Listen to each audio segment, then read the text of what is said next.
मेरा नाम ईशान भारद्वाज है। मैं कक्षा 8वीं में पढ़ता हूँ। क्या आप सब जानते हैं कि हम दशहरा क्यों मनाते हैं? शायद आप सब जानते ही होंगे कि बुराई पर अच्छाई का प्रतीक होता है दशहरा। लेकिन इसके पीछे की वजह क्या है, क्या आप ये जानते हैं? आज मैं आप सभी को यह बताने वाला हूँ कि हम दशहरा क्यों मनाते हैं। बहुत समय पहले जब राम जी सीता माता और लक्ष्मण जी के साथ 14 वर्ष के वनवास के लिए वन में गए हुए थे, तब उन्होंने अपनी एक कुटिया बनाई थी और उसी में ही रहते थे। एक दिन वे अपनी कुटिया के सामने बैठे हुए थे, तब एक राक्षसनी जिसका नाम था शूर्पणखा वहां आसमान से उड़ते उड़ते आई। उसने आसमान से राम जी को देखा, उसे राम जी पसंद आ गए और वह एक सुंदर नारी का रूप बनाकर राम जी के पास गई और राम जी से विवाह करने का प्रस्ताव रखा।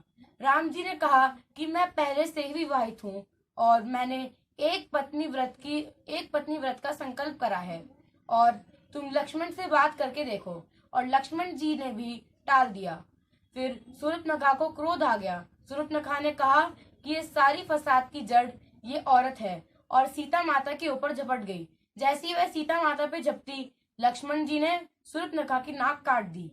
अपनी कटी हुई नाक को लेकर शूर्पणखा उड़ती उड़ती अपने बड़े भाई रावण के दरबार में चले गई।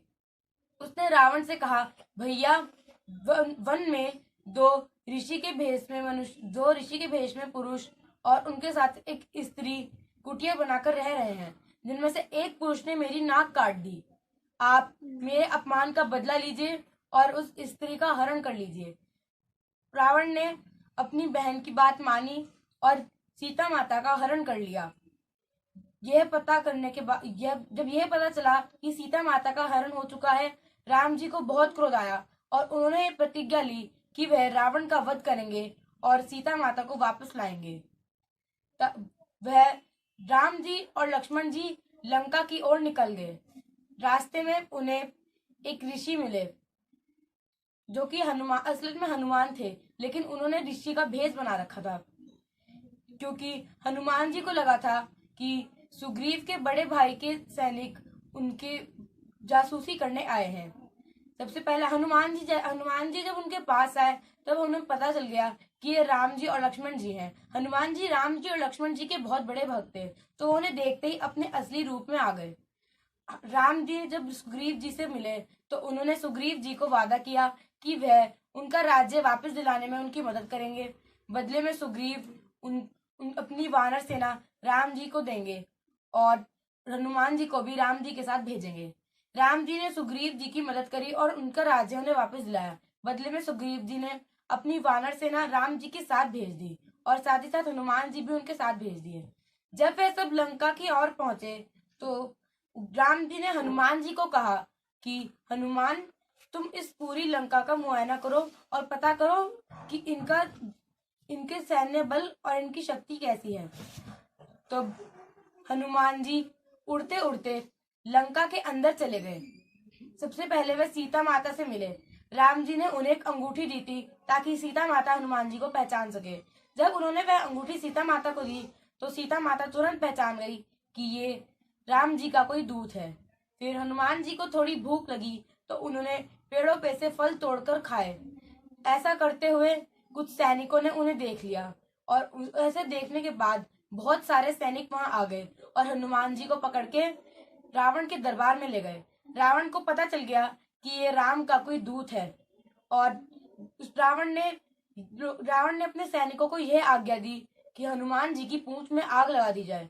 सैनिकों ने हनुमान जी की पूंछ में आग लगा दी, लेकिन किसी तरह से हनुमान जी सैनिकों की रस्सियों को तोड़कर उड़ गए और अपनी पूंछ की आग से पूरी लंका को जलाकर राख कर दिया। पूरी लंका को जलाने के बाद वह बाहर आए, अपनी पूंछ की आग बुझाई और राम जी को बता दिया कि वहां पर कितने सैनिक हैं, कितने दरवाजे हैं और उनका सैन्य बल कैसा है। ये सब पता करने के बाद राम जी ने पूरी वानर सेना के साथ लंका की ओर चढ़ाई कर दी।